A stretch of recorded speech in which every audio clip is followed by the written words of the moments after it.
This is the panel on inflation, what lies ahead for the American Finance Association. So if you're in the wrong room, you can leave now, it's okay. My name is Ricardo Reis, and I put this together at the request of the president, and I'm very happy to see you here. As words of brief introduction, inflation is certainly a topic of the day. And when we look historically at inflation processes, let me make some observations. Often what you have is a jump up in inflation in response to some large shock, which, while the price level jumps in a permanent way, the combination of standard mean reversion of shocks or an aggressive response of monetary policy means that the price level jumps, but inflation does not. And we live in a stable inflation regime with jumps up and down of inflation that sometimes can be large given shocks. Sometimes, though, we enter a second stage, and the second stage in which firms start expecting inflation to persist. They start putting that into the prices, into their price setting, and inflation as a result of driven by those expectations that inflation will persist, persists itself.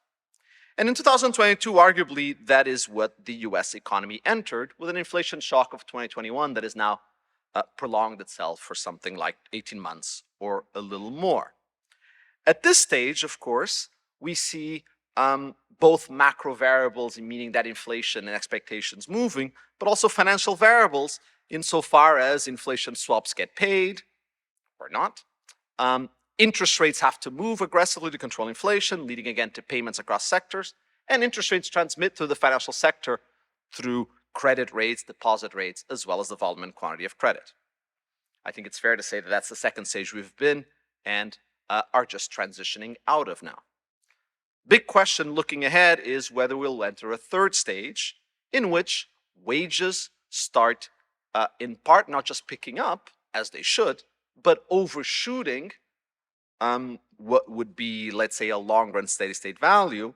With them comes through, depending on changes which are very hard to observe on productivity as well as the level of competition, whether prices themselves then adjust further up and inflation becomes persistently, for quite a period of time, starts getting what sometimes is known as some endogenous persistence that arises from that. If financial markets start showing very elevated financial risk premium, or inflation risk premium, I'm sorry, being priced in, you start seeing now an evolution of the entire financial sector to adapt itself to what could be persistent inflation. And at the stage, it requires an enormously deft challenge and management by the central bank in order to be able to bring inflation down without crashing these risk premium, without crashing credit, or without getting also in the way of what should be a healthy adjustment of labor markets and wages given the purchasing power lost. I think we're very much in that stage. Of course, a very bad fourth stage is the hyperinflation stage. Let me not even mention that one. But because it is in many ways an inflection point or a change in stage, it is a moment in which many variables are moving, many models can be used to elucidate us and illuminate us. And so I thought that a panel, a discussion over the next couple of hours or an hour and 55 minutes on what are these variables, how do our four distinguished speakers look at this transition, what will be the new key variables, the key models to look at as we try to consider how inflation will evolve and adjust over the next 12 months. I think it's really the next 3 to 6 months are going to be an extremely important time in US monetary policy and in the US economy. And we will have four speakers with very different perspectives in terms of what to focus on in terms of bringing it up. So the rules of the panel are that each speaker is going to speak for about 15 minutes with the help of slides. After that, we will do 2 or 3 rounds of them interacting with each other and answering to each other's comments, and then I'll open to the floor in the last 20-ish minutes or so. With that in mind, we're going to go alphabetical. So the first speaker is going to be Lisa Cook from the Federal Reserve System and a distinguished economist with a long career at Michigan State. Lisa, please. Thank you, Ricardo. I am particularly pleased to be here today for multiple reasons.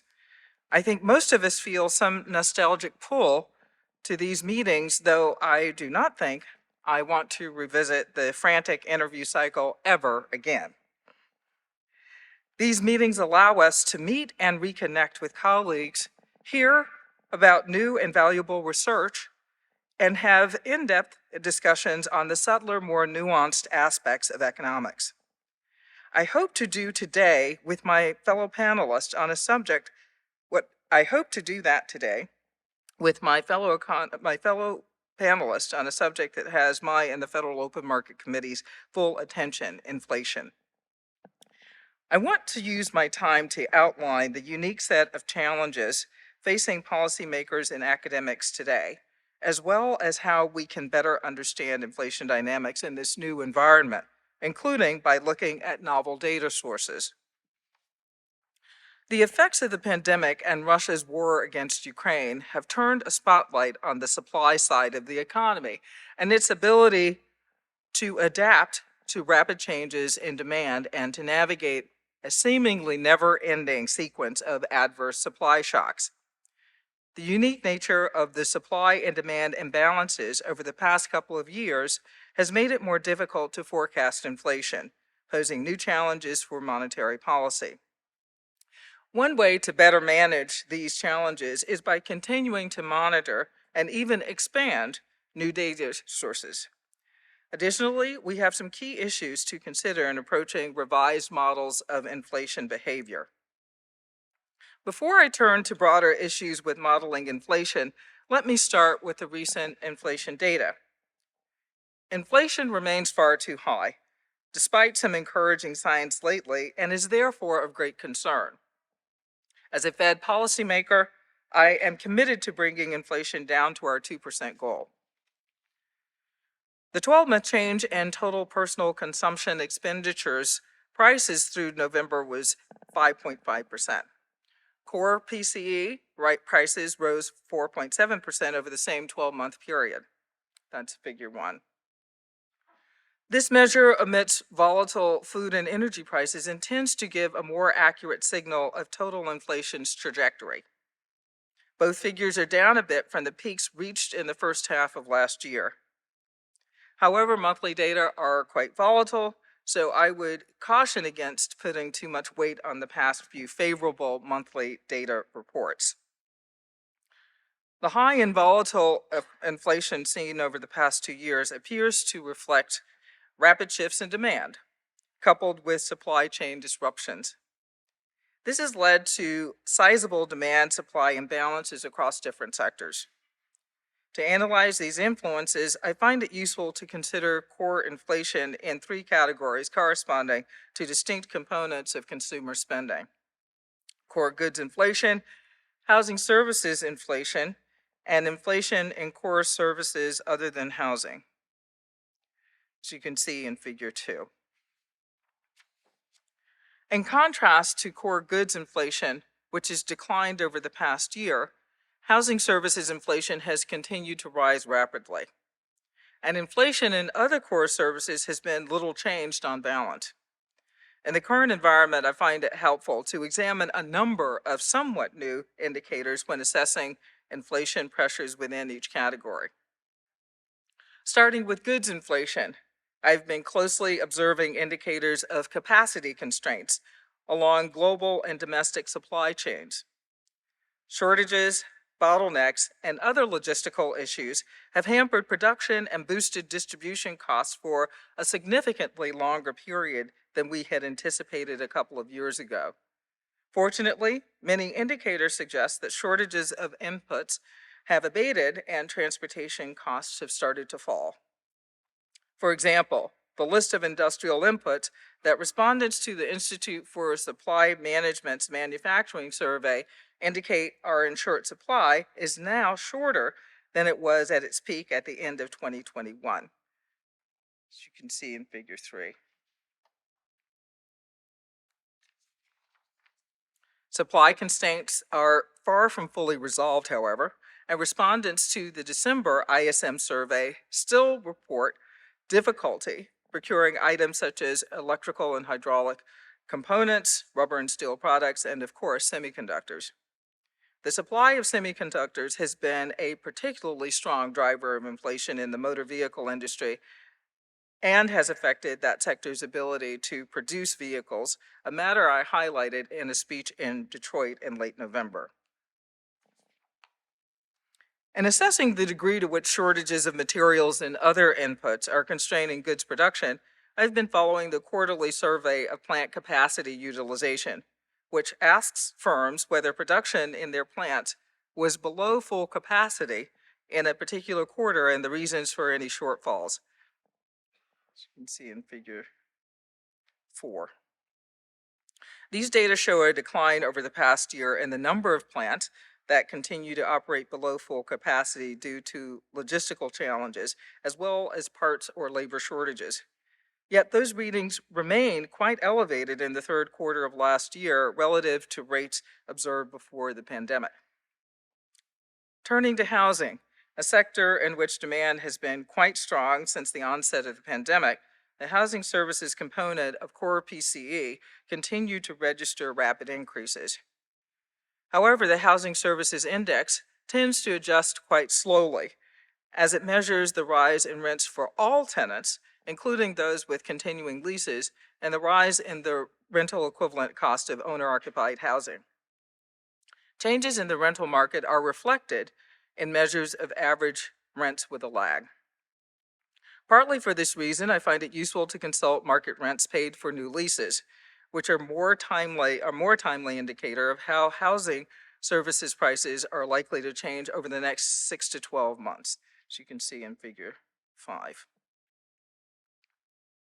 Available measures of market rent suggest that the price increases for new tenant leases have slowed substantially over the past year. Some monthly measures have barely increased or even declined recently. This pattern may in part reflect the easing of some special factors that shifted demand during the peak of the pandemic, such as the surge in work from home and the associated increase in demand for bigger homes located in smaller metro areas or further from city centers. Because these shifts in demand happen much more rapidly than the response in housing supply, rents increased quite significantly, especially for single-family detached homes. Some of this shift in demand may have stabilized over the past year as the pandemic has waned, amenities and cultural activities in urban areas have reopened, and more workers have returned to the office, as you can see in figure 6. Although PCE housing services prices will likely increase further in the coming months, as renters renew their leases, the deceleration in market rents implies this process should slow appreciably over the course of the year. Lastly, inflation in other core services, a large category that covers activities as varied as travel and recreation to medical and legal services, has remained stubbornly high. As my colleagues and I have noted in the past, an important source of inflation pressures in this category is a shortage of workers, which has pushed up labor costs at rates above those consistent with 2% inflation. In the inflation outlook for this non-housing category of core services partly depends on whether growth in nominal labor costs comes back down. And recent data suggests that labor compensation growth has indeed started to decelerate somewhat over the past year. In addition to keeping close tabs on measures of labor costs, I have found it valuable to use some high-frequency indicators of services spending, particularly in the leisure and hospitality and travel sectors, which you can see in figure 7. Even as the effects of the pandemic overall appear to be subsiding, the ebbs and flows in the spread of COVID-19, in addition to other respiratory viruses, continue to add significant volatility to monthly inflation readings in these sectors. Crucially, we must be vigilant to ensure that pandemic-era cost pressures and disruptions do not have lasting effects on inflation. If cost shocks and supply disruptions keep inflation elevated for a long enough period, households and firms' inflation expectations could move higher, a development that could put additional upward pressure on inflation. Accordingly, I look at a variety of measures of inflation expectations, near and long-term, as well as survey and market-based, that cover many different participants in the economy. Since the onset of the pandemic, medians of many surveys of longer-run measures suggest that inflation expectations are still within their pre-pandemic ranges, despite having come up a little. This is consistent with overall PCE price increases declining to a 2% pace. market-based measures of inflation compensation beyond the near term, such as those derived from Treasury inflation-protected securities or TIPS, tell a similar story.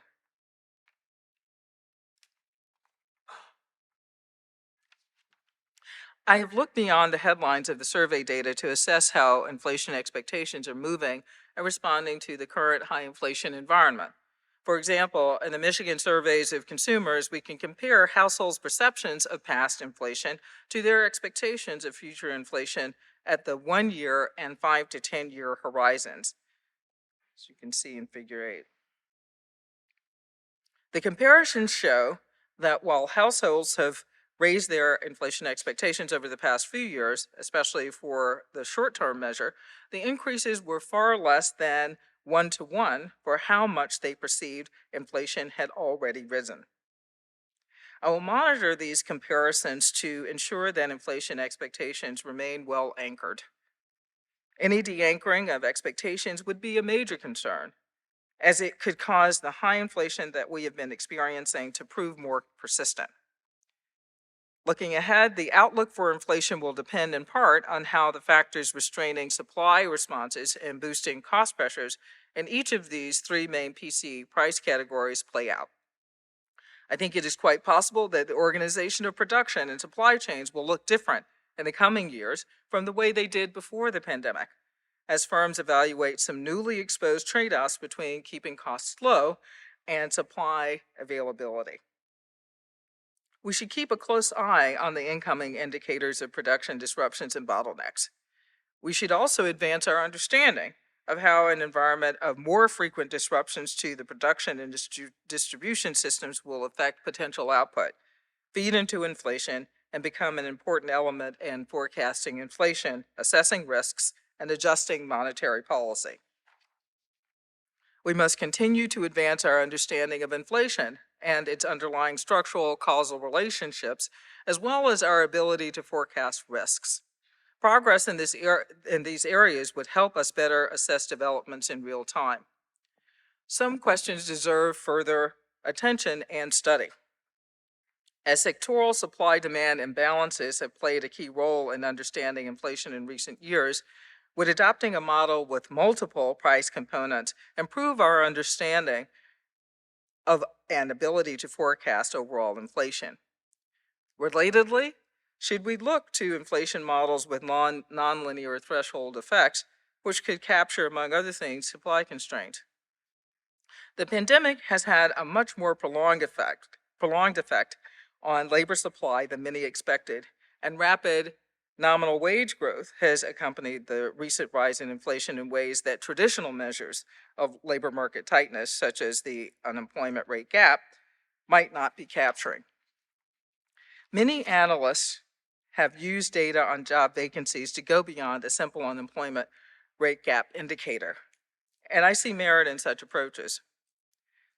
We should ask how we can better understand the relations among realizations of inflation, inflation expectations, and the rate of inflation to which the economy would gravitate after the effects of temporary shocks have ebbed.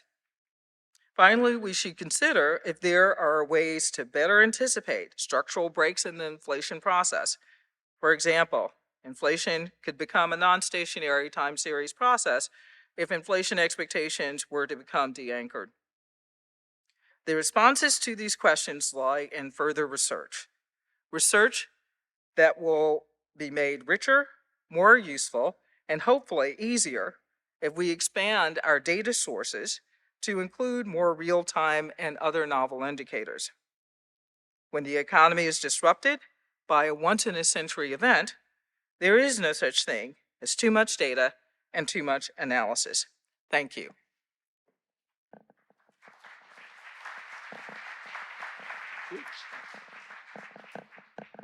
Yes, our next speaker is Carolin from the University of Chicago, the Harris School.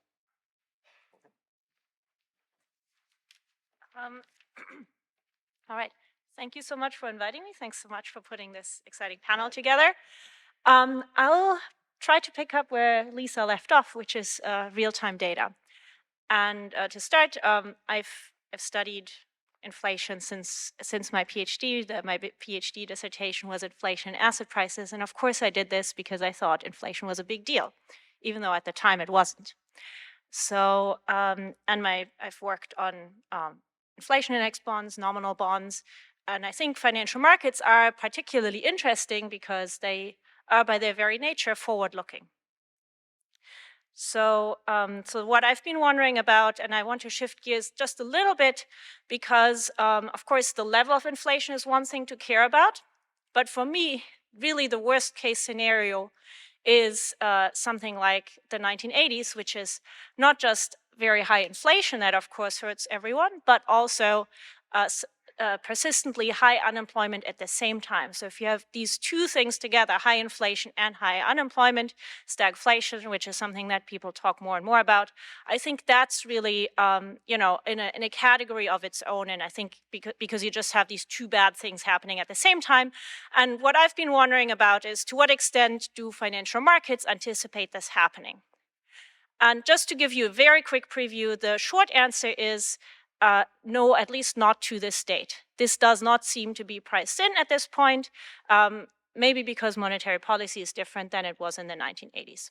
Now, of course, always with the caveat that financial markets can be wrong, things can change, but just coming from a background of being quite concerned about inflation, this was really quite a positive surprise for me to see this in my own data. So let me show you what I've been finding here. So I'm interested in treasury bond risks and how they relate to the macroeconomy. Treasury bond risks by themselves are quite interesting. They're important. Many of you have 401ks. If bonds and stocks are positively correlated, that means that bonds do not protect you from falls in the stock market. So in that sense, it matters. It also matters because for governments, because they're obviously on the other side of this. They issue bonds, so the correlation with everything else that's going on their balance sheets also can increase risks, can increase risk premia that they're paying. It similarly matters for corporates because they issue bonds. If their liabilities in real terms move against them at the wrong time, that can increase default risk, and again be important for them. Now today, I want to talk about treasury bond risks because they're also informative about macroeconomic dynamics and inflation in particular. And so the two indicators, if you want to put it that way, indicators of stagflation risk that I'm going to look at, that I'm going to show you, are the betas of treasury bonds with respect to the stock market, and B, measures of inflation risk premium. And this is all, this is based on a bunch of research that I've done with, I will, of course, you know, big gratitude to my co-authors here. Okay, so just to kind of lay the land a little bit here, and I promise I won't bother you with any more equations after this. I just want to point out two different cases for how inflation can behave. If you think about a nominal bond, inflation matters in various ways. One is just through the Fisher equation, that's the expected depreciation that you will suffer in your real purchasing power. A bond might promise you $100 10 years in the future. If inflation is high, that'll make it worth less, and in return, as an investor, you should require a higher nominal yield when expected inflation is high. So that's the Fisher equation term. Then there's the risk premium, which Lisa also already referred to or alluded to. And that, if you're thinking about in kind of a classical asset pricing terms, should depend on the covariance between what you care about, let's say that's consumption, and inflation. And there's the case of bad inflation, where this covariance is negative. What does it mean if the consumption-inflation covariance is negative? It means that inflation goes up just as your consumption falls. So that's the stagflation. Inflation goes up, consumption falls, unemployment is going up. So that's really the worst case. In that case, because bond prices, nominal bond prices, would fall when inflation expectations go up, the covariance between bonds and stocks is positive. Bonds behave very much like stocks, and we're not willing to hold stocks because stocks are risky. We're not willing to hold them at at a risk-free rate, we require a risk premium. And because in this scenario, bonds behave very much like stocks, the inflation risk premium is also going to be positive. So that's the bad scenario. The much more benign scenario is if inflation is positively correlated with consumption. Inflation might go up, but those tend to be states of the world when everyone's going well, everything's going well otherwise. So that's a little bit more like the narrative after the financial crisis. Let's hope we can finally get a little bit of inflation to get the economy going. In that case, everything flips. Bonds and stocks would be negatively correlated. The inflation risk premium would be negative. So those are the two cases I want to look at, and that's why I'm going to look at basically a covariance of bonds and stocks and inflation risk premia to distinguish between these two scenarios of bad inflation, stagflations, and the more benign inflation. All right, so let's have a quick look at the long-term data. This is from a recent review article that I've written with Anna Cieslak, and this is going back to 1950. What you can look at here is, what we see here is in gray, a 10-year moving average of inflation, and the red line is a 10-year treasury yield. So over this long period, you see that treasury bond yields indeed are linked to long-term inflation, and that's, that tells you that this Fisher equation term over this fairly long time period has bite. Treasury bond yields do reflect inflation, especially if you make it sufficiently slowly moving. Now, what about stocks? Many observers in the 70s and 80s thought that, stocks should protect you from inflation. They're some claim to something real. But they didn't. Stocks actually fell just as inflation went up. And conversely, in the 2000s, stocks and inflation tended to be good for stocks in the 2000s. So the relationship between stocks and inflation is there, but it is really not unambiguous. It has changed over time. Now, let's have a look at this changing bond-stock relationship. And what I'm showing you here is basically a rolling regression coefficient of treasury bond returns onto stock returns, 5-year rolling window. And the red line is for nominal treasuries, and the blue line is for inflation index bonds. Prior to 2000, I used the UK data. After that, I use treasury inflation protected securities. And what you see is that during the 80s, this period when recessions were stagflationary, the bond stock beta, the nominal bond stock beta, the red line is quite positive, and that's exactly what you would expect in this, for this bad inflation case, because as inflation goes up, treasury bonds fall. If it's also a stagflation, you have a recession, stocks fall, inflation goes up, bonds fall, so bonds and stocks are positively correlated. Comparing the red and the blue line tells you that a substantial component of this bond-stock co-movement, bonds being stock-like, was due to inflation. It was not just a real phenomenon. In the 2000s, the sign flipped for both the nominals and the reals. And I think that reflected that in this period, generally recessions tended to be low inflation. Think of especially the financial crisis would be a prominent example, but it happened before. When bad news happened, inflation actually tended to fall, and that led bonds to appreciate. Now, there are also time-varying risk premia in this, and putting this all together, and some of my prior work with John Campbell and Luis Vicera, we've argued that this nominal bond stock beta indeed prices stagflation risk. And you see very clearly that it did in the 80s here. Bond stock betas priced this worst-case scenario for inflation. Now, let's have the title of the panel is What's Ahead? Let's see what happened post-pandemic. So here I'm looking at basically the same data. I'm shrinking the rolling window to 6 months because, of course, we're interested in kind of getting something fairly real time. And what you can see here is that after the pandemic, the beta of nominal bonds, was negative prior to the pandemic, kind of benign inflation. And then afterwards, it has moved up a little bit. Okay, but what's very different here from the 1980s is that the blue line is above the red line, meaning that to the extent that bond betas have turned positive, it's not necessarily the inflation component, it's more the real component. So there's something that's intriguingly different here compared to the 1980s.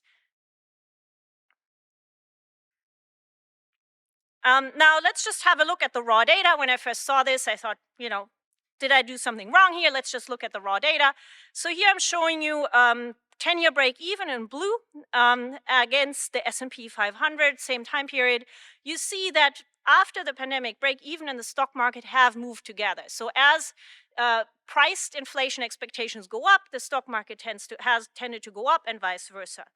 And because because yields are inversely related with prices and bonds, this means that this will push us towards a negative bond stock beta, even post-pandemic.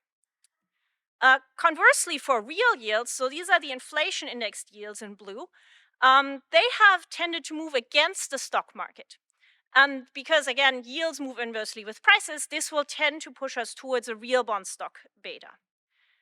Comparing the nominal and real yields over this sample, you see actually prior to the pandemic, they moved together quite a bit, meaning that there wasn't much of an inflation component in yield movements.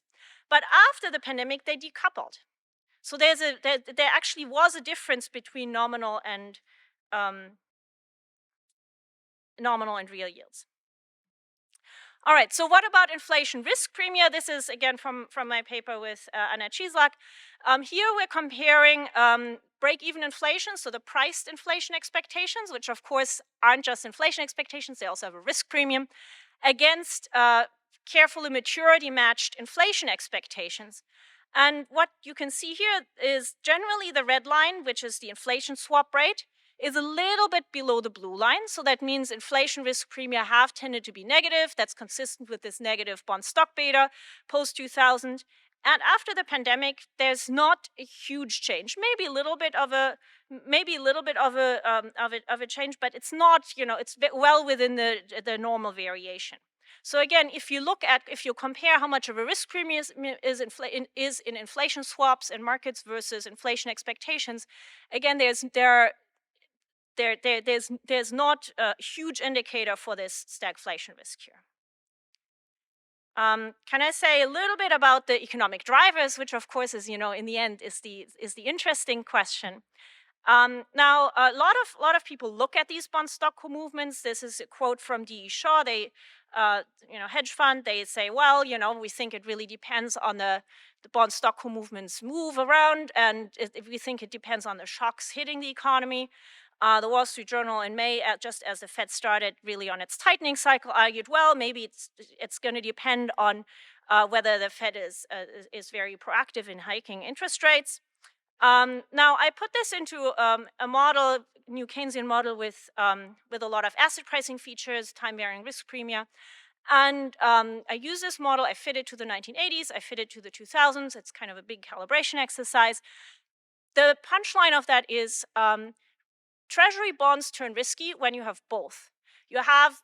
When you have the supply shocks and when you have monetary policy reacting fairly quickly to these supply shocks, as opposed to a more inertial rule where monetary policy, does hike rates in response to inflation, but maybe does so more in terms of telegraphing about the future and eventually raising rates. Treasury bonds turn risky when you have a non-inertial rule where inflation comes and monetary policy hikes right away. Why is that? Because that generates inflation. The hike can generate a recession at the same time, and then you have risky Treasury bonds. So the message here really is monetary policy matters in its interaction with supply shocks.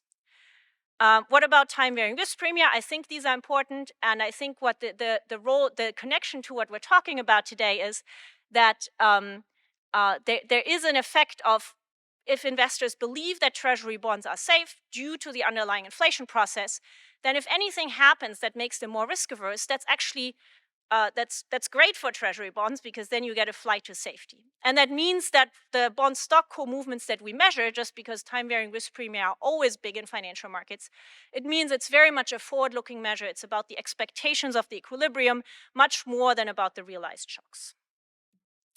All right, I'll stop here. I just want you to take away that bond stock betas are an indicator of stagflation risk. They did indicate stagflation risk in the 1980s. They don't seem to do so right now. We see something similar if we look at inflation risk premia. Potentially, there's a slight narrowing in this break-even stock movement after the Fed really started hiking in earnest. But I also want to say this equilibrium is, of course, quite delicate, and I hope that what we see in financial markets comes to bear. But of course, there's no guarantee. Perfect. Thank you. All right. Well, it's very nice to be here. I want to make 4 points. One is about how the economy operates, or if you prefer, a point about macro theory. 1 point about US macro history, 1 about forecasting inflation, and 1 about monetary policy. All of these things have been said in broad terms by others, so I'm not going to claim any originality, but I also think they've been underemphasized. To the extent there's a theme running through those 4 points, I would say it's keep calm and carry on, and I'll explain what I mean by that when I get to the end. Okay, so point about how the economy operates, I want to say asking the question, what is expected inflation, is a mistake. And there are actually 2 problems with that. The first is that it's asking about something that doesn't exist. Different people have different expectations. We have overwhelming evidence of that at this point. And whose expectations are involved is absolutely critical. Most of the ways that expected inflation affects the economy operate through the demand side of the economy. So if you think about households choosing their spending decisions, or participants in financial markets pricing assets or setting interest rates on loans, all those matter for demand. That certainly matters if you're making monetary policy, because that's going to affect the funds rate that you want, the path for the funds rate that you want. But it's not going to affect the trade-offs that the Fed faces. The inflation expectations that matter for the trade-offs that the Fed faces are those of a relatively small group of actors in the economy, the folks who set prices and wages. Those affect the trade-offs the Fed faces because they change the inflation rate at a given level of output. So broad-based surveys aren't necessarily, or financial market variables aren't necessarily going to get at that. The second problem with asking this question is that actually what's important to the economy is something broader than inflation expectations. And I'm going to call that inflation compensation. So the issue is that price and wage setters may respond to inflation in their price and wage setting, not because they expect inflation, but because they want to make up for past inflation. So if you think about the past few years, a lot of relative prices have fallen, a very large number of real wages have fallen. If price and wage setters, whether out of anger or feeling of fairness or loss aversion or whatever, want to make up for that, even though they don't affect the inflation to persist, and so they tack something on to the price and wage increases that they set, that's going to affect the economy in exactly the same way as if they tack something on because they expected the inflation to continue. So the point is that inflation can affect the dynamics of prices and wages, not just through expectations, but wanting to make up for past inflation. So I'm going to use inflation, I'll say inflation compensation, for that sort of umbrella term for how inflation matters. Together, these problems mean that, well, it's certainly useful to look at various measures of expected inflation, thinking that there's some universally shared view of expected inflation that's crucial to the behavior of the economy that we can measure in some way. That's just simply not correct. The other thing I think this points to is sort of explains why all the work that people do digging through the nitty-gritty of the price and wage data, trying to strip out things that are idiosyncratic or transitory or quirks of measurement, why that's so important. I think fundamentally what those exercises are doing is trying to measure what is the inflation compensation component of current inflation. All right, point 2, point about US macro history. There don't appear to be any cases in US history where some policy action, or some policy inaction for that matter, caused a sharp rise in inflation compensation over a short period. So if you read any sort of news article about the problems facing the Fed today, the tone is often, the history of the great inflation is, everything was fine, and then Richard Nixon or Arthur Burns or G. William Miller or Jimmy Carter did something, and all of a sudden things got bad. We transitioned very quickly from a low inflation to a high inflation economy. That's not what happened. The history of the great inflation is we ran the economy at above potential output for the better part of more than a decade. So that's the blue line here is the output gap. And we were also hit by some bad supply shocks over this period. And the result was a gradual, irregular rise in inflation, a transition from the low inflation economy we've had over the first couple post-war decades to a high inflation economy. And so that's the great inflation, I think, is obviously the most important example I had in mind when I said there aren't any clear cases of a sudden rise in inflation compensation, but there are others as well. So in the mid-2000s, if you read the FOMC transcripts from 2005 and 2006, people sound very, very concerned that they're just going to lose control of inflation. So this is a quote from, I thought a quote from the chair was the way to start. Concern about inflation expectations getting embedded at a high level. But if you read the other participants, it's full of terms like unhinged, unanchoring, and so on. We look back at that period, it's certainly not a period when inflation compensation jumped quickly. We don't think of it as a period where the Fed was on the verge of losing its credibility as being committed to low inflation. The late 90s, sort of 1999, 2000, there's a similar pattern of concern. Inflation's creeping up a little bit. Again, in retrospect, it doesn't seem to have been a big deal. People talk about inflation scares in the 1980s. That was fundamentally a bond market phenomenon. It is true that the sort of inflation component of nominal yields rose over a fairly short period, but then it went back down. The Fed, in terms of the trade-offs the Fed faced, there was no fundamental problem there as well.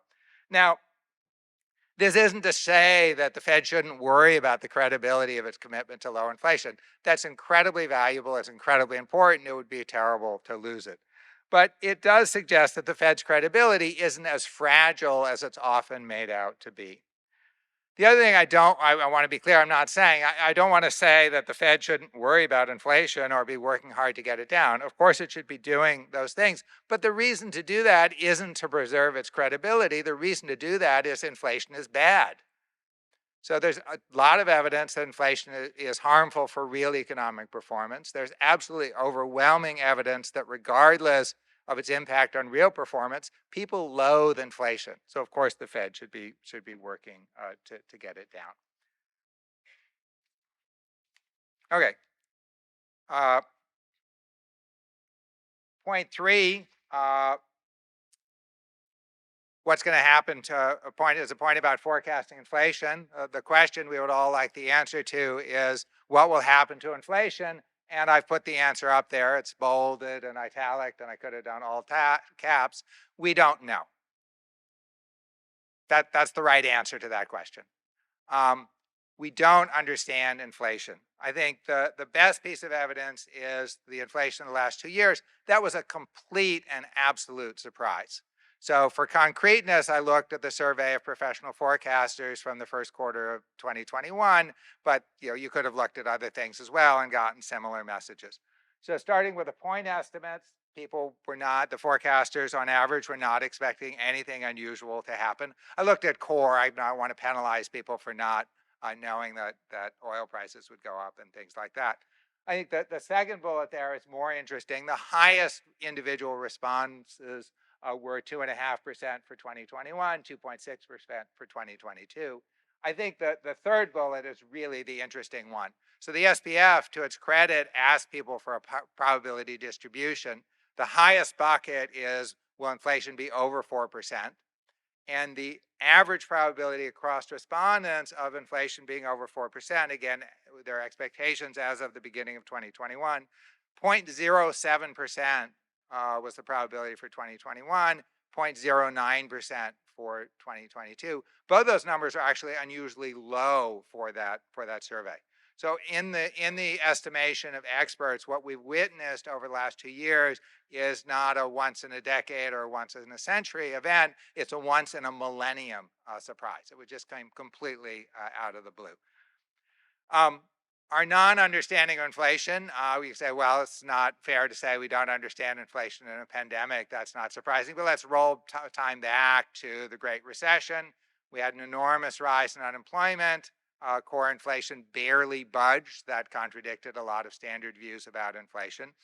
Starting in 2011, if you look at the Survey of Professional Forecasters or FOMC forecasts, they consistently expected core inflation to get back to 2% within a few years. They were almost always wrong about that. So our track record at understanding inflation is really, really bad. There's a corollary, which is that the range of plausible outcomes, since we don't know what's going to happen, you have to say, well, the range of plausible outcomes over the next year or few years is very, very wide. And rather than putting a number on that, I want to sort of describe a qualitative confidence interval. So for where we'll be 1 year from today at the next AEA meetings or what have you. The good outcome, I think the upper end of the confidence interval, I'll start with the bad outcome. The bad end of the confidence interval is that wage growth hasn't slowed at all or has even picked up somewhat. There have been further supply disruptions. Nothing particularly good other than that has happened. And so sitting a year from today, we say we've really made no progress or negative progress in dealing with inflation. The good end of my confidence interval is the good inflation news of the past few months has persisted. Wage growth has slowed noticeably. Productivity growth is coming back to where it was before the pandemic. And the supply side news has been good rather than bad, which surely is a possibility. And in that case, the bottom line would be that it looks like the inflation problem is close to resolved. So the point I want to make is I can't see any good reason to think that either of those outcomes would be particularly surprising. We just don't know enough to rule either of those things out, which means there's an enormous range of uncertainty. Okay, point 4 is a point about policy, and it's that it's critical that policy be forward-looking. First of all, there's no contradiction between that and the previous point. If I tell you that your windshield is cloudy and so the view out the front of your car isn't very good, you don't stop trying to look out the windshield and see what you can do. All right, so the idea that policy making should be forward-looking is kind of obvious. Why am I spending? Why is that one of my 4 points? And there are 2 reasons. One is that the Fed explicitly moved somewhat away from forward-looking policy in its 2020 change in its policy framework. This is Jerome Powell announcing the change, but the issue here is the following. I think one of the really hard things about being a monetary policymaker is having to explain to people that sometimes you raise interest rates and throw people out of work when everything is absolutely wonderful and there's no actual inflation that's going on. And moreover, given how uncertain life is, sometimes it will turn out to have been a mistake to have done that. So that's a really hard communications problem.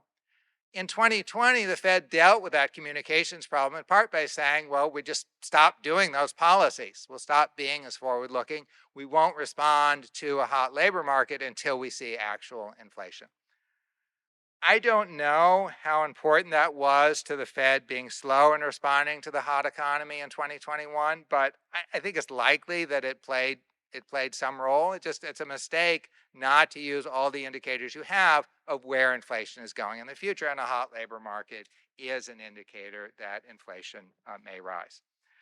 All right, reason number 2 is for making this point is that there's some reason to worry that the Fed may commit the same error but in the opposite direction as it works to bring inflation down. So this is a quote from the September FOMC minutes, and I should say for both of these I could have trotted out other statements from policymakers. But this one I'll read. Many participants indicated that once the policy rate had reached a sufficiently restrictive level, it likely would be appropriate to maintain that level for some time until there was compelling evidence that inflation was on course to return to the 2% objective. given how hard it is to figure out what's going to happen to inflation, compelling evidence is a really high bar. I think one could reasonably argue that the only compelling evidence that inflation was on course to return to 2% is that it had already reached 2%. So if the Fed, so monetary policy affects the economy with long lags. If the Fed insists on keeping policy tight until inflation is either all the way back to 2% or is close to 2% and clearly continuing to fall, it runs a very substantial risk of carrying things too far, pushing inflation below 2% and causing unnecessary shortfalls in output and employment. Okay, so I promised you that I would, my conclusion was keep calm and carry on. You'll see that there are two very nice bullets there. One says keep calm, the other says carry on. So this is how I summarize things if, hypothetically speaking, I were talking to a monetary policy maker, which I am to some extent, or with one member of the audience here. So the keep calm part of that is we're not at substantial risk of some kind of sudden disaster of, all of a sudden it's 1978 again. Also, life's uncertain. You just have to accept that. We don't know what's going to happen. Do your best trying not to get overconfident that you know what will happen.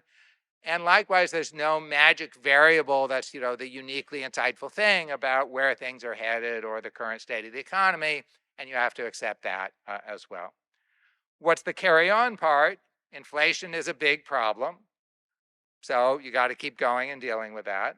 Look broadly at all the evidence at a wide range of views, slog through the nitty-gritty of the inflation data, and do your best to peer ahead, respond neither too little nor too much to new information as it comes in, trying to steer the economy toward lower inflation while trying not to overdo it. So that's why you need to carry on. Thank you.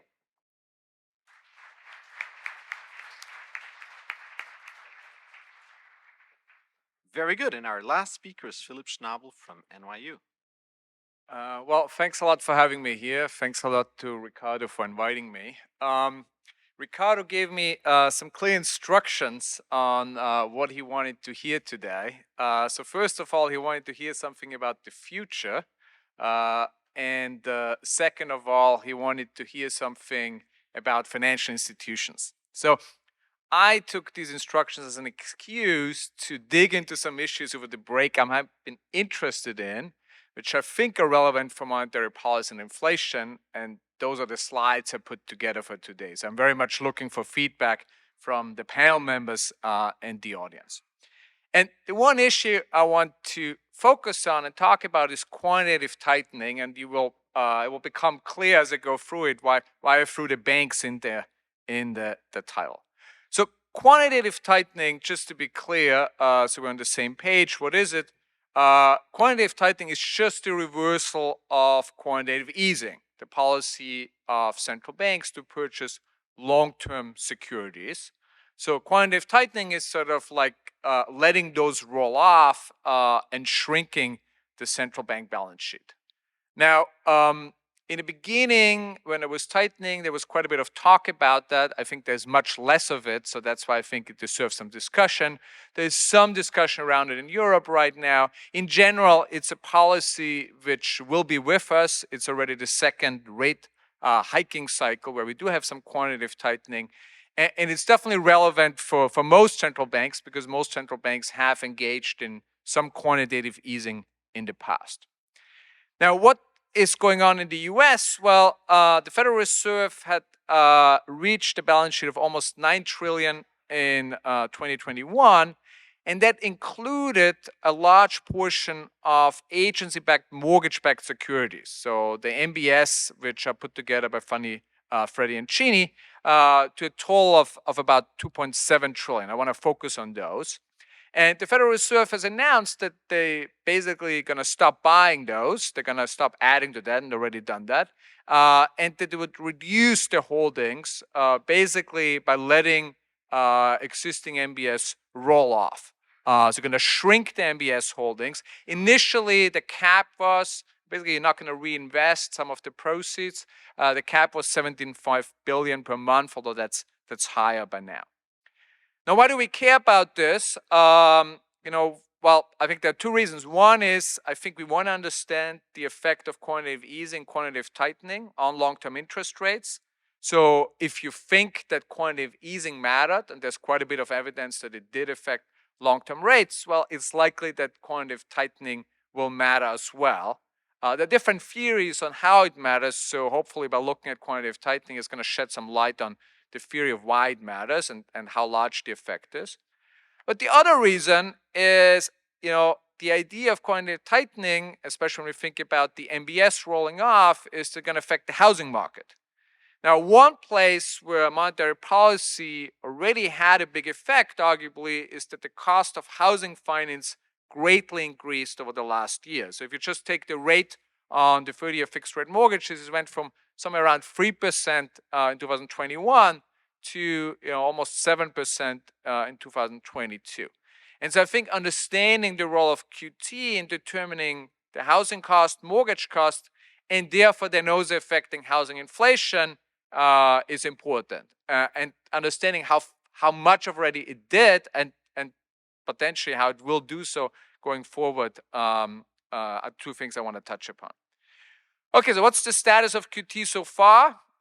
Here I'm plotting in red the holdings of MBS by the Federal Reserve, and in black, the black dotted line is just the Fed funds rate. So you see the hiking cycle. So this is the period from mid-2019 up to the most recent data I could find, which is the third quarter of 2022.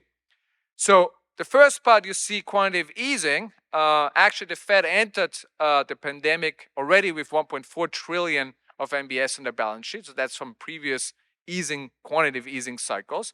But then they added to it. They added a lot. They increased their holdings by 1.1 trillion.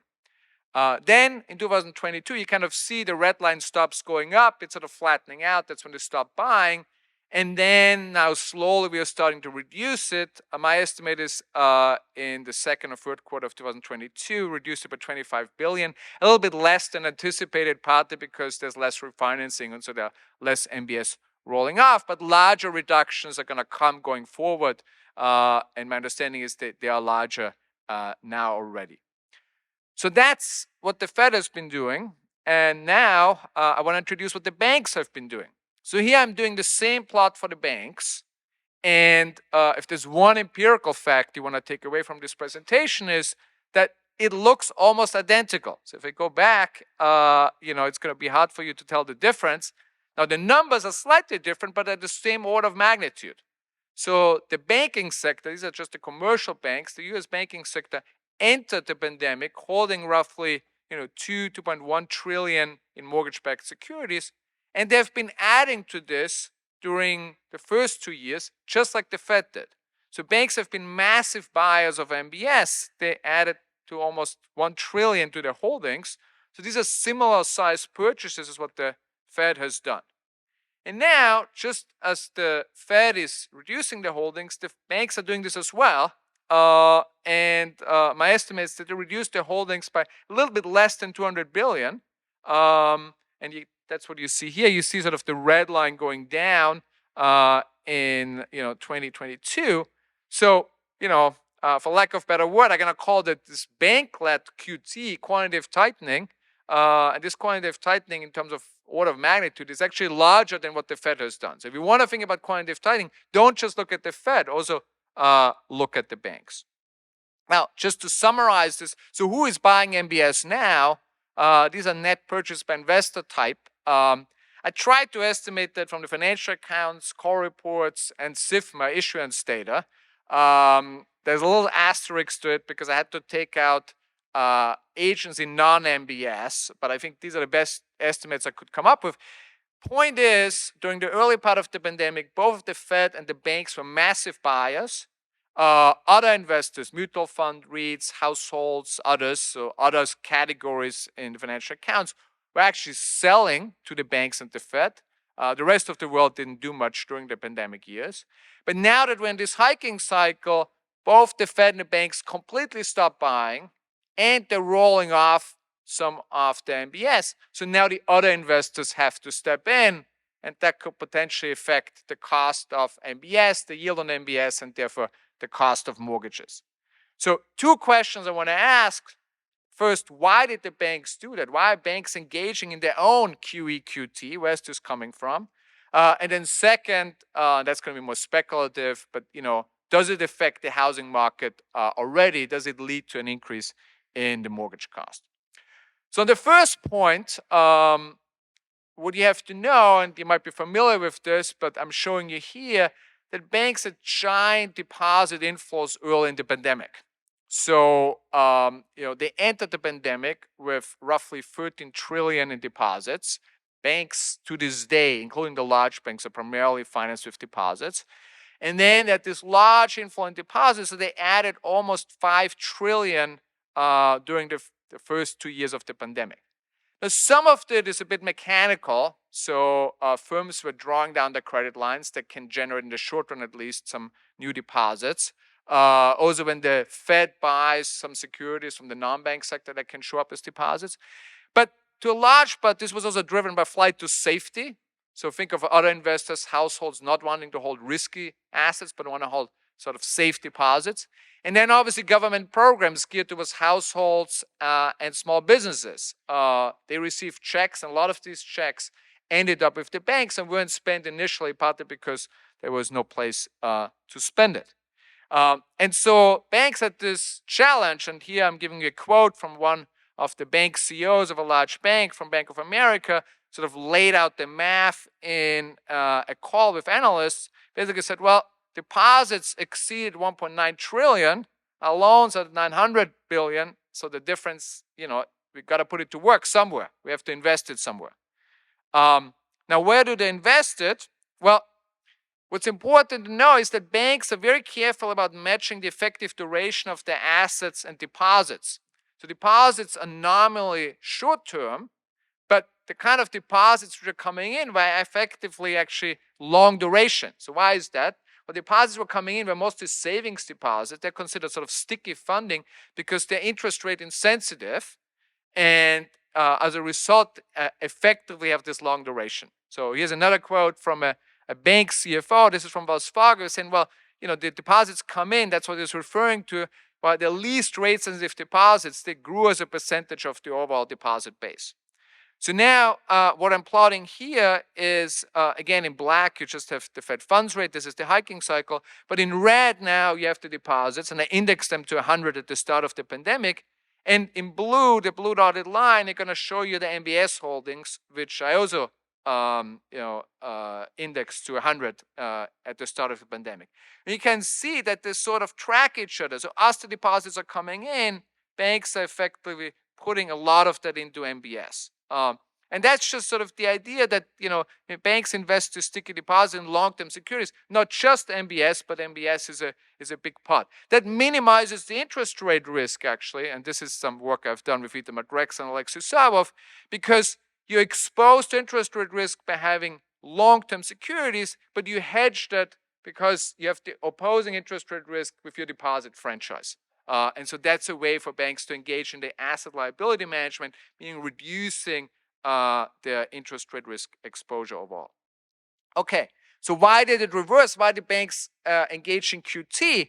Well, eventually the Fed did hike interest rates. And here I'm plotting you the average deposit rate of banks and the Fed funds rate. And it's hard to see in this picture because I wanted to give you the whole history. But if you just sort of focus on the part 2022, what you will see is here in this picture, this is not the latest data, but this is the latest I could get. The Fed funds rate at this point had been around 3.5%. The red line is the average deposit rate. This one is the one on savings deposits. You can see it barely moved. So deposits have actually become very expensive. If you want to hold deposits, well, you're going to have to pay a high spread relative to investing in safe short-term assets where the Fed funds rate is a good proxy for that. Now, why is that? Why are banks doing that? And I'm showing you the history just to show you that they've been doing this in every hiking cycle. Well, banks effectively market power that allows them to keep deposit rates low. It allows them to attract these deposits which are interest rate insensitive. So I have a QG paper, we call this the deposit channel of monetary policy, which I think is very important when you think about the transmission. So what it looks like so far, what the analysts say is banks raise deposit rates even less so than in previous hiking cycles, maybe partly because they're washing deposits from the pandemic. But that means the price of deposit has gone up a lot. Whenever the price of something goes up, well, some people don't want to buy it, and that's exactly what's happening. Some depositors take their money out. How do you take your money out? Well, you just pay off your credit card, you pay off a mortgage loan, you pay off something else, maybe you switch in a money market fund. And so what's happening is that some of these deposits are starting to flow out. So here in red, I'm showing you just the deposits from, so basically the beginning of the rate hiking cycle, so for all of 2022. Here I'm indexing it as of March 2022. And you can see that savings deposits are starting to flow out. So some depositors taking the money out, putting it in other high-yielding investments. And at the same time, the banks are letting roll off some of this MBS. So in blue, you see the MBS, and they sort of go hand in hand. Again, that makes sense because the way to match duration is if you lose some of your sticky funding, you also have to let some of the long-term securities roll off.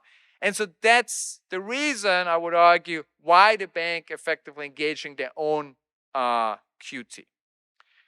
Okay, so last point, does it affect the cost of mortgages? Now that's much more speculative. I think this would really require a structural model. Oza was running out of time, coming up against the date of the panel.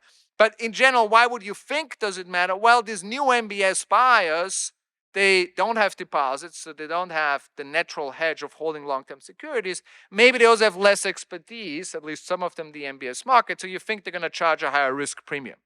So if you just look at the mortgage spread, the 30-year fixed rate minus the 10-year treasury rate, that's a common measure of the cost of mortgages, that increased quite a bit. It increased from 1.5 percentage points to 3% in 2022.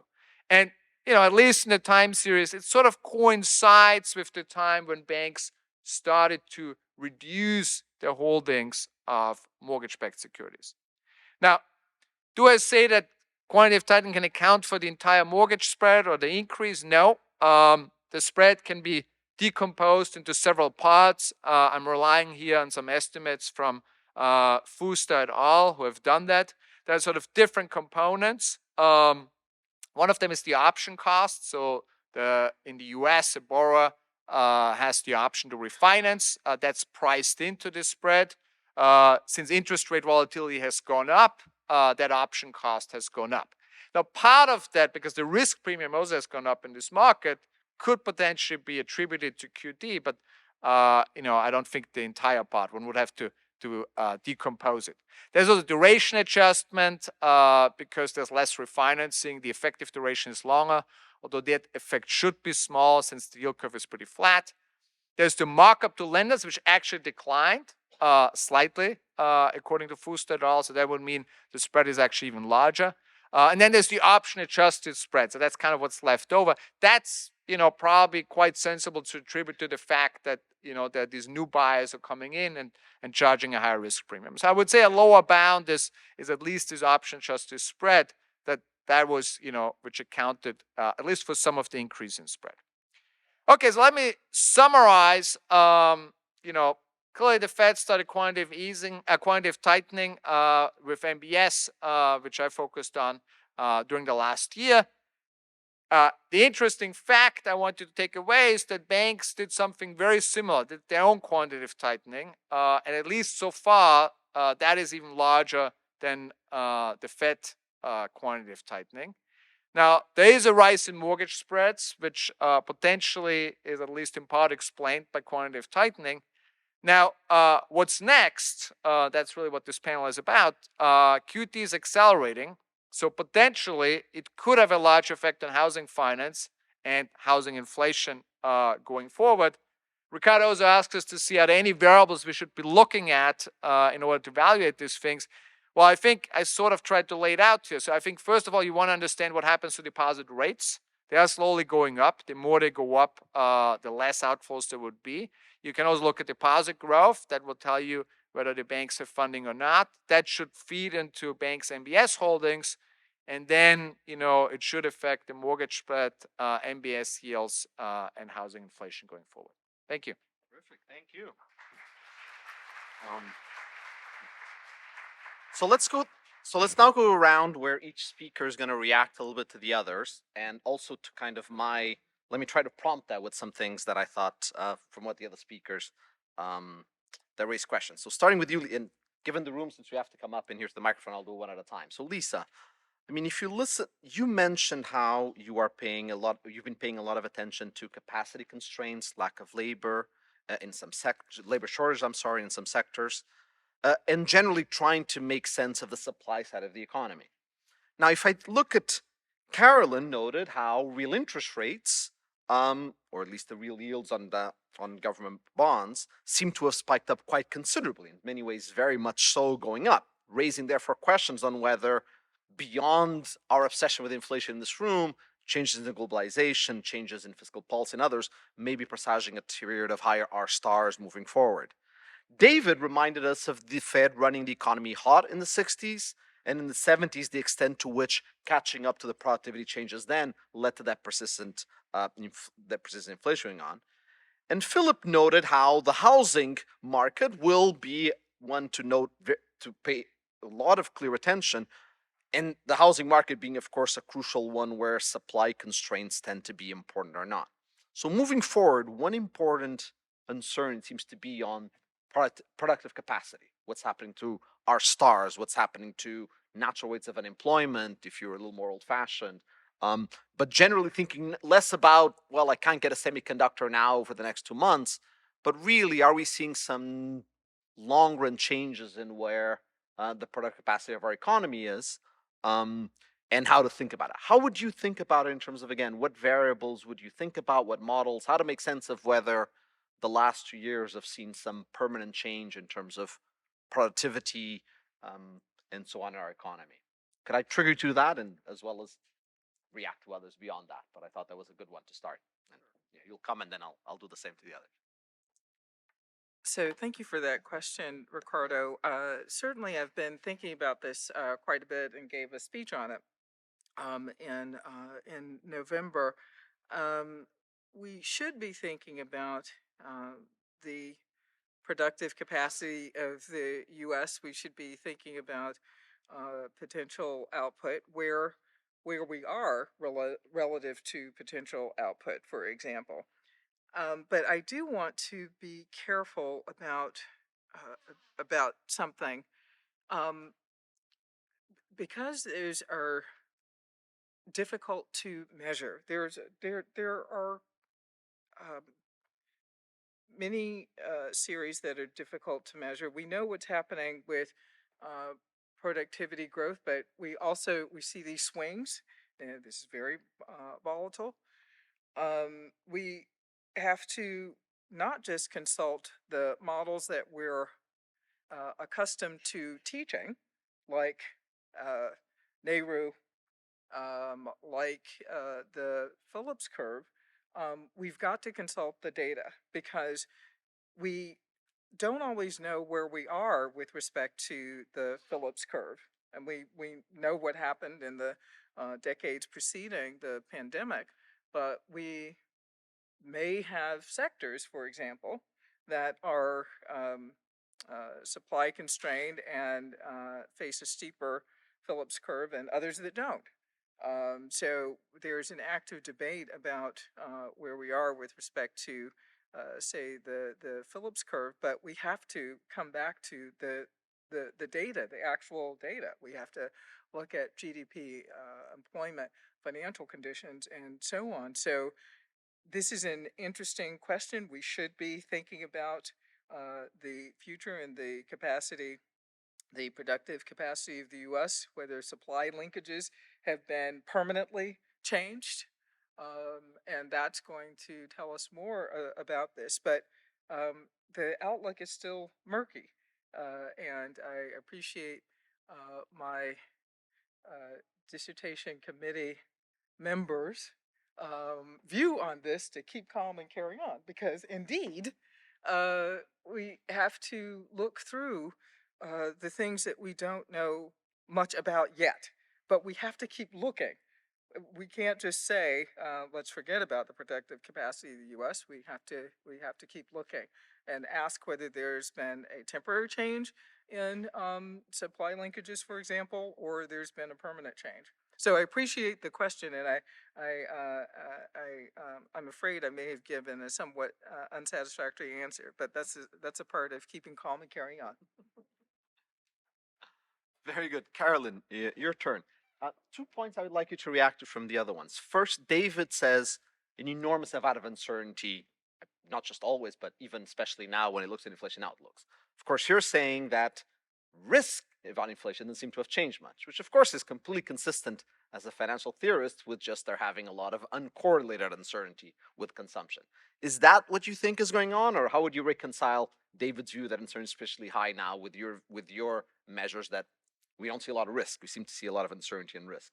Second, with very large inflation swings, and a little related to some things that Philipp were saying, we saw that banks were trying to match, as Philipp noted, maturities in their assets and their liabilities as well. But what we have as well is that with this large inflation, some agents lost and some agents won.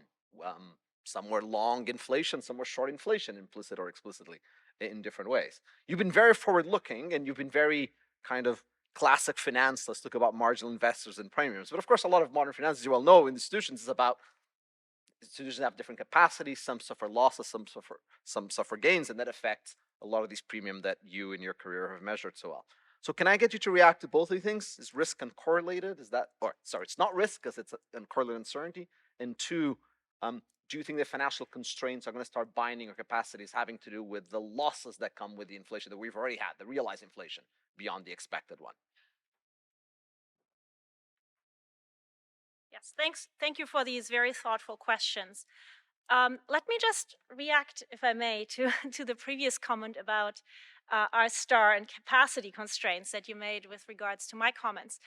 So I think real bonds and stocks can tell us quite a bit about that, because if we think that interest rates, real rates are coming up because we're expecting differences in potential output, then higher interest rates would actually be very good news. They would tell us that we're expecting higher growth going forward, and that's why we want to borrow, and that's why real rates are going up.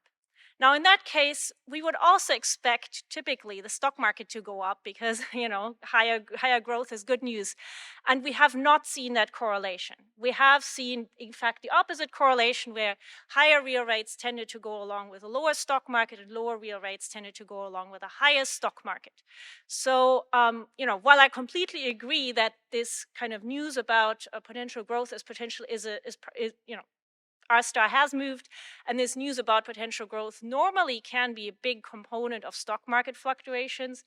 Baudry and Portier have worked on this. I believe that can be a big thing. I think the bond-stock correlations that we've seen recently would tell you that this is not the major driver of news right now, at least. Probably supply shocks, maybe policy changes in terms of stimulus, I would think are the bigger ones. Now, so risk versus uncertainty, yes, you know, I like to bring, you know, I think, you know, lots of approaches in finance, of course, matter, but I like to often come back to a very classical finance approach because I think it still has a lot of insights to provide. There's a difference between risk and uncertainty, right? Uncertainty is, could inflation be high? Could inflation be low? Risk is inflation going to be high in a state of the world when we're already suffering? In a state of the world that already hurts. And so that's more about the correlation between inflation and unemployment, or inflation and consumption. And my point has been that this correlation, this expected correlation of inflation with unemployment has not moved that much. So risk has not moved that much. That potentially that could potentially be orthogonal to uncertainty, and in that sense, it's a different point. That said, I've also, if you just look at the plot of inflation, one other notable difference, I think, from the 1980s is that inflation has been high, but it's actually not fluctuated quite as much. So maybe volatility also has been a bit lower than if you compare to the 1980s. Okay, and then yes, Ricardo, your point about are there different agents in the economy? Maybe you might think that maybe there are some who are willing to take risk, hedge funds. There might be others who are less willing to take risk, like me. And once the ones who are less willing to take risk have to step into markets, could that change risk premium? So the way I like to think about this in a kind of more in a simple, there are various drivers of this. It could be these different agents. Most generally, I think that risk premia tend to go up in bad states of the world. Yeah, right. If bad stuff happens, that's when maybe these less risk-loving agents have to step in, or for whatever the reason is. Generally, risk premia go up after bad news. And I think what that's going to do, as long as people think that treasury bonds are safe, you might see what happened in the financial crisis, right? 2008, 2009, there were lots of changes and risk premium went up. Maybe these less risk-loving agents had to step in. But if treasuries are the safe haven asset, that actually can benefit them. And so I think these changes in risk aversion, wherever they come from, they can really amplify the bond stock co movement. And what they mean is that it matters whether we're expecting treasury bonds to have safe cash flows in the future or not. And as long as we think that they're going to be safe going forward, any of these changes in risk aversion are going to amplify it and are going to give us basically a more forward-looking measure. So I think that's how it matters. But that said, I think also what these time-varying risk premia mean is that things can change pretty quickly. And in that sense, if I may, I will add a note on David's comment on, maybe credibility is not as fragile as we think.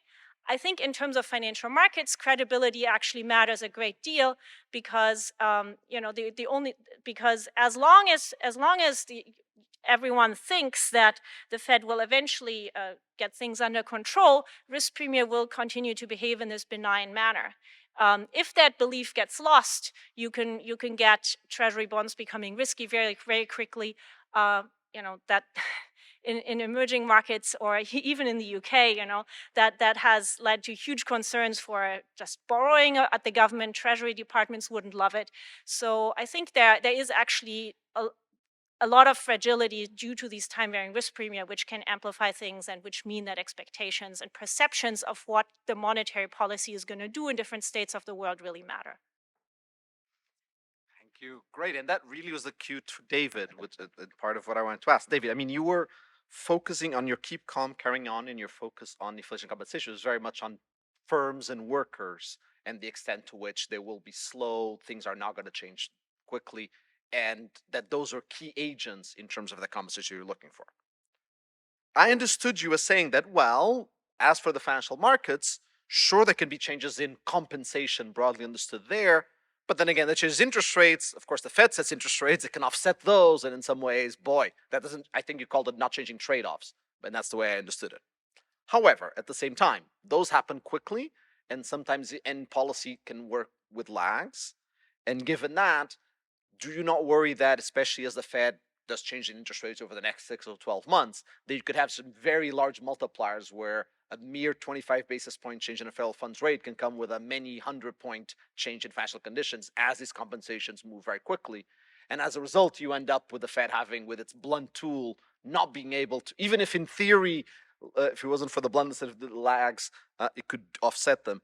It may find itself having extremely hard because of the compensation of the financial markets and others. So could you tell us why elaborate on why the financial doesn't worry you as much as it worries Carolin and worries me, at least in terms of the question I just posed?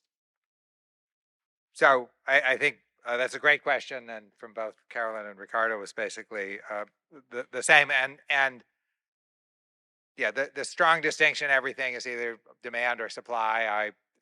I agree that's overly stark, and if the Fed were to lose credibility in financial markets and various risk premiums were to go crazy, that would not be, first of all, as Ricardo was saying, there's no immediate change in the funds rate that would fully offset that, and big financial market disruptions obviously do have supply as well as demand effects. That said, I don't think the Fed's, this 25 basis points turns into 100 strikes me as wildly implausible. Financial markets, so I've been reading all the Fed minutes lately, and there's the boring paragraph about how the staff doesn't really see any big financial risks right now. The Fed has become really good at keeping financial markets under control. So in the Great Recession, the Fed did a bunch of stuff that helped quite a bit, and they got beat up on it a lot. When the pandemic hit, they did vastly more, vastly faster, and nobody batted an eyelash, and financial markets kept very calm. So I'd put that in the category of footnotes, and if Ricardo had only given me longer than 15 minutes to speak, and I had thought things through more fully, I would have agreed with that point in principle matters. I'm going to do the other part of what Ricardo encouraged us to do, which was to react to the other comments. First of all, I thought Carolin just made a great point that Ricardo picked up on. I was stressing the value of digging into the nitty-gritty of the inflation data, and actually Lisa did that a lot.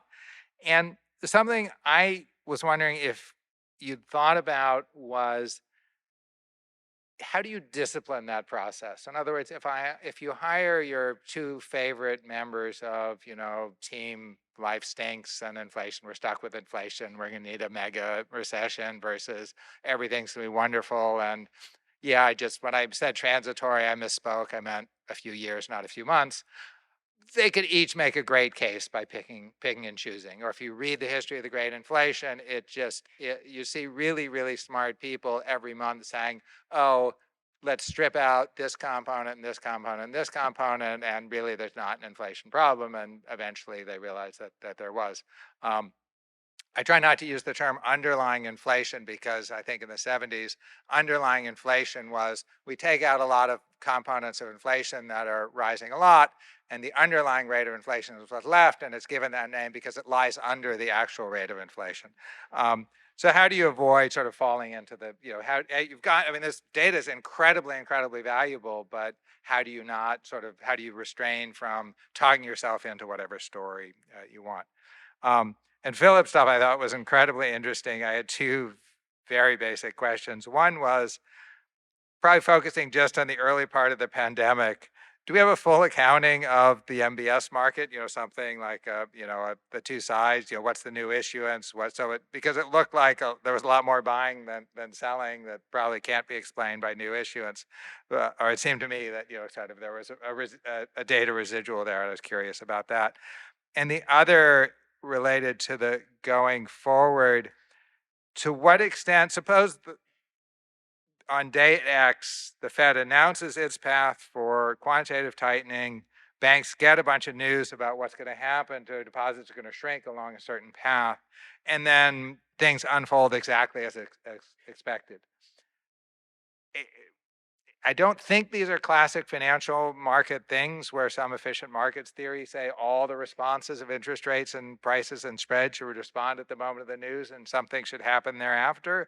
But I wasn't sure whether that kind of view might either be substantially right or partly right, or is it all about at any point in time? I think this was the Wells Fargo person. You got a bunch of stuff and you got to deal with it, and so the spreads respond to actual quantities rather than to news. So I would just appreciate your thoughts about those two questions. All right. Thank you. And I'll add one more to Philip. But I thought that was a great question on the MBSs. But let me add one on the government bond. So Philip, you noted, at least in the last few months, and so let me say maybe in the next few months, we have the Fed doing QT, we have the banks doing their own private QT, and we have, on account just of deficits, a lot of issuance of government bonds. So somebody has to be doing, beyond the MBS, since David already asked you a question of MBS, I want to ask you a question of treasuries. So I see a lot of people selling treasuries. Somebody has to go out and buy them in some ways. Carolin noted there might be some flight to safety, but when Carolin mentions flight to safety, I think of the foreigners. Usually that's how we think about, well, we enter a crisis and then you have all these foreigners buying treasuries. You said that in the last 12 months the foreigners didn't play a role. I think it's also the data that I've looked at is completely correct.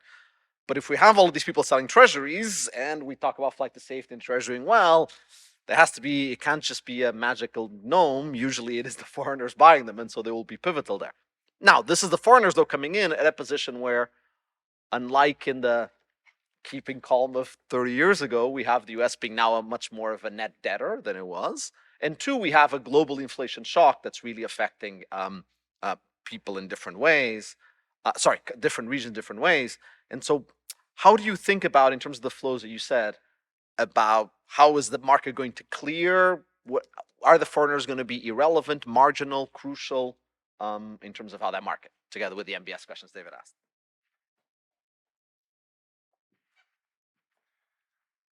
I think these are all great questions. I will keep calm and carry on in trying to answer them. So on the issuance, so I wish the break would have been longer. That's actually a number I wanted to give you. I didn't give it to you in the slides. That's why I said there was a little asterisk, because I was struggling a little bit how to take out the non-MBS agencies, which banks also did purchase. But I should say, one thing which clearly has happened is there are fewer mortgages being issued. So the issuance are definitely smaller. And what I tried to do in those numbers, I didn't give you the market value adjustments. So the actual holdings of MBS, if evaluated at market values, actually declined a lot. I've taken that part out because I don't think we should. I was thinking more about the transactions. So that wasn't in there. But I will update these numbers. I can give it to you, including the non-MBS agency. They don't look that different, and so I have those. I should say one of the things you sometimes hear, and it relates to this, I want to bring it up, is to say, well, the banks are not that important anymore when it gets to housing finance, because it's all these non-banks which are actually giving out mortgages now. Quicken being the largest mortgage originator for a long time. I think the only thing one has to keep in mind there, I think, fintech is very important and has disrupted the origination of mortgages, but not so much the funding. That's why I focus on the MBS. So Quicken doesn't actually fund the mortgage, it sells it to Fannie and Freddie, who then, to a large part sell it to the banks or the government. So even though the large banks originate far fewer mortgages than in the past, they still fund a lot. So I think in that sense, they're quite important. The other point, what about announcement effects? Clearly, announcements are very important. Actually, most of the work on how QE matters are actually looking just sort of advanced studies of when the announcements were being made. This time around, I think, keeping sort of the temper tantrum in mind, they wanted to announce it and then wait for a while for it to actually being implemented to minimize any kind of announcement effects. So in that sense, it was a little surprising to see that the timing coincided. The two thoughts I have, one thing is, in some sense, banks only going to see these as outflows when the Fed funds rate actually goes up. If you look at the 10-year Treasury, for example, it was still pretty low in 21. So in some sense, there was a bit of uncertainty when actually it would happen. The other thing is it's a little hard to predict how large these flows would be, because this was unprecedented in terms of the inflows, and therefore maybe you also didn't exactly know what the outflow is going to be. So there's this extra step the market has to make. Maybe they didn't quite get it right. Maybe they didn't quite know. But I think that's potentially something which could complain that.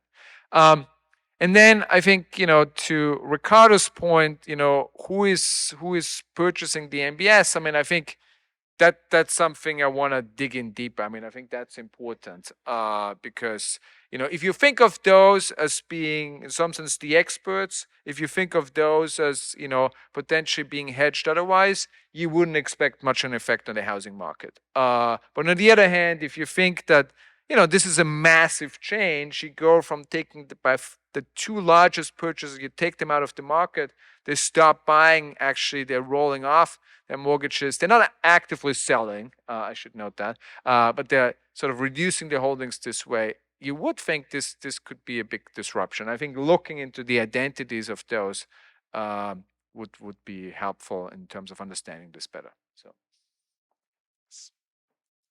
Very good. I'm going to open it into the floor. So it's a big room. So if you could just put your hand up, I'll pick on you and I'll collect 4 or 5 questions. And then we'll do another round to the panel, answering both to maybe at least not once respond to something that Philipp just said and so on, but also to the 4 or 5 questions that come in.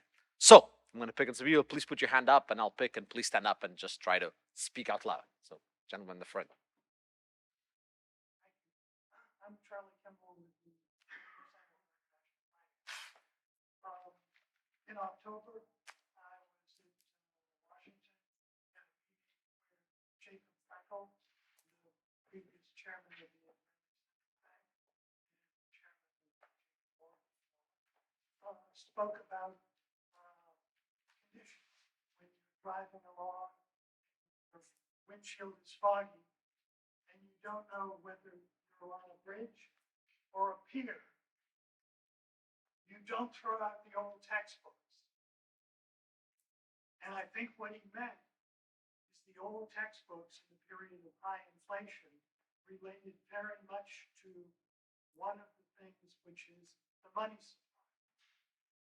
And the money supply has been growing rapidly. It grew 37% year over year. In June of 2020, it was down to 20% a year and a half ago. And now it's zero. It's zero. None of you spoke about money supply. Okay, we'll talk about money supply. Are we ignoring money supply, and should we begin to pay attention? Great. Money supply. Anyone else? Oh, wow. Very quiet crowd. Yes. If somewhat, but yes.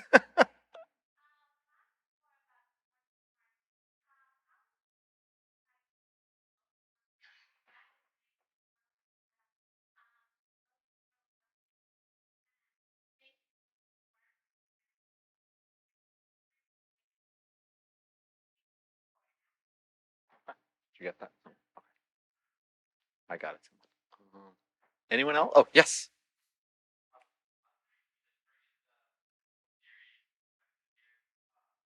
Fiscal variable.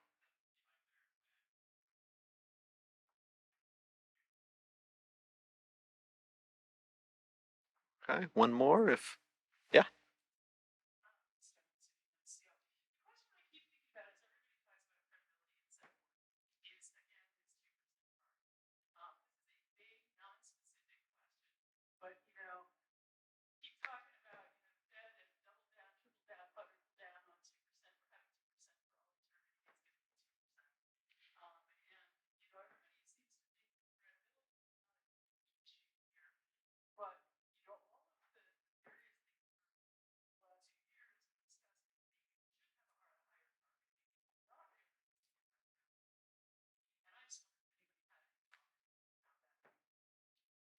Great. I can fit in one more if somebody stands up. If not, I don't see very well.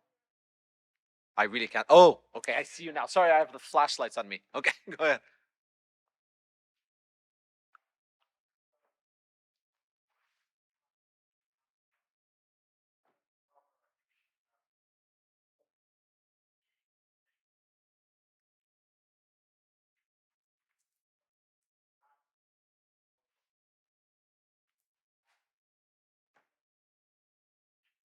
Great. So we have a great set, like monetary variables, fiscal variables, government intervention in housing market, and then framework generally. Like, and I think all four of you can address them. I mean, is the framework right now?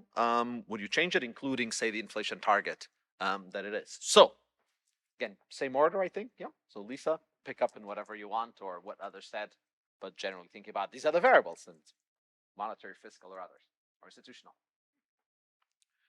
So first of all, I think David's question is an excellent one. How do you avoid what I think I understood from the outside before I became a governor to be groupthink, effectively.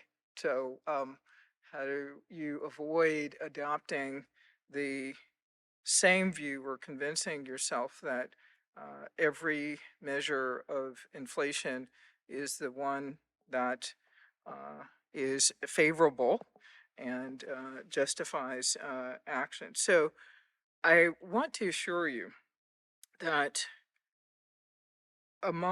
since I've been there, among the board members, there is an active debate. They're hyper aware, I would say, especially members who were there previously, hyper aware of the problem of groupthink and avoiding it.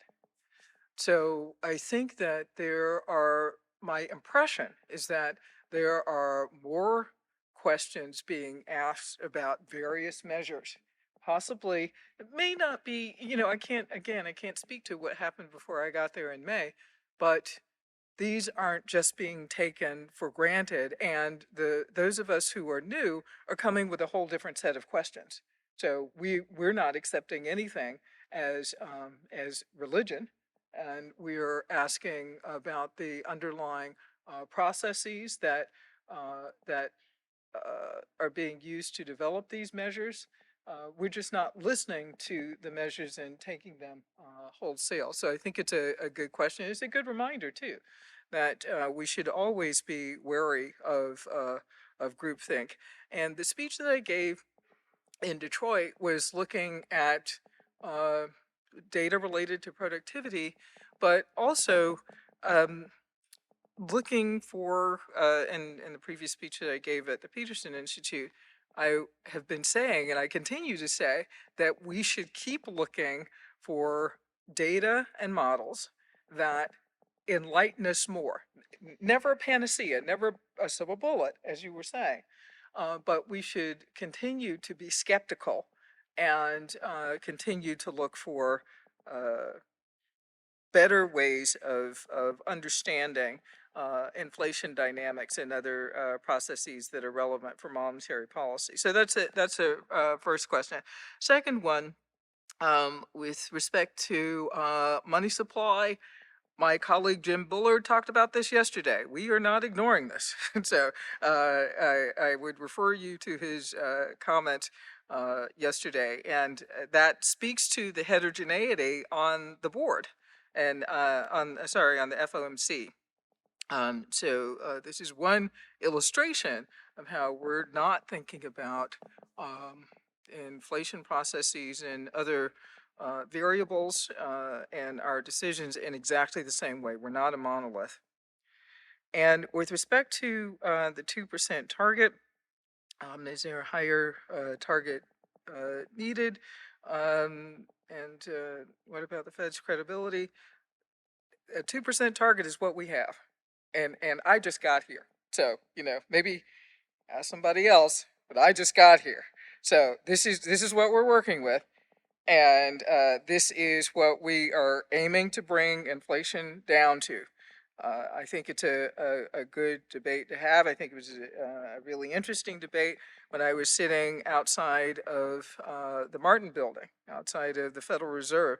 But we have to make decisions, and we have to make sure that our communications are clear and that monetary policy is credible. So we have a 2% target. That's what we'll continue to work with.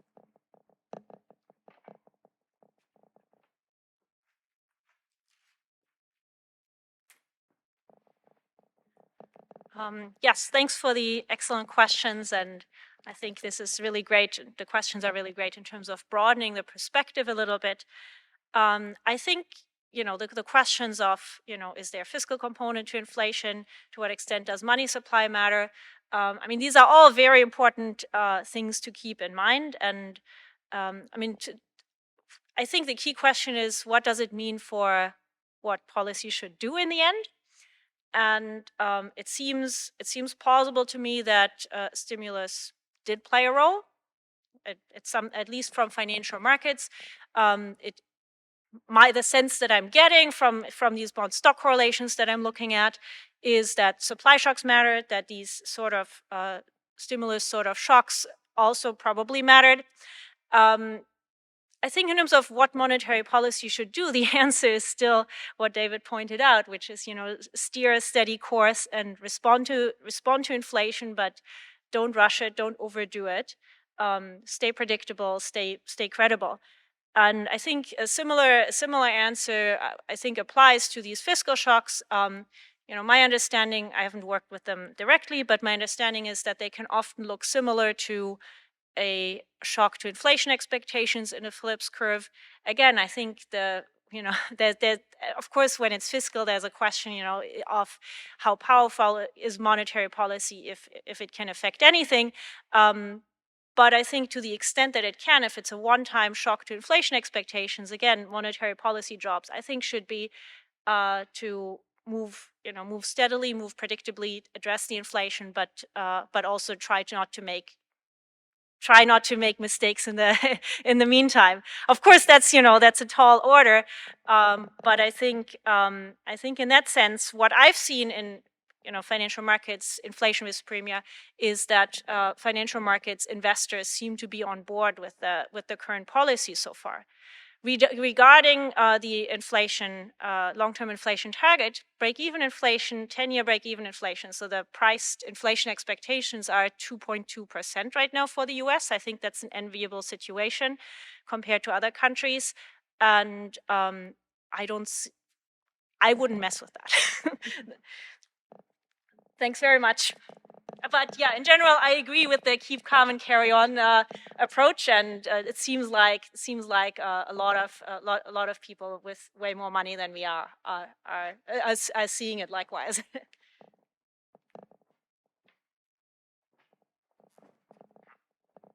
I think if anything else I have to present, I'm going to put keep calm and carry on in at the end because people seem to like coming back to that. I'm going to respond to a couple of these things. The money supply, I'm going to take a strong view. I don't know and I don't care. As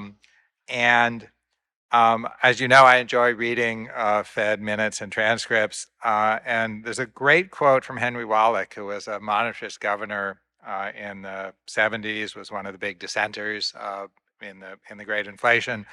And he said, look, I don't think the money supply has any direct effect on the economy. It operates through interest rates.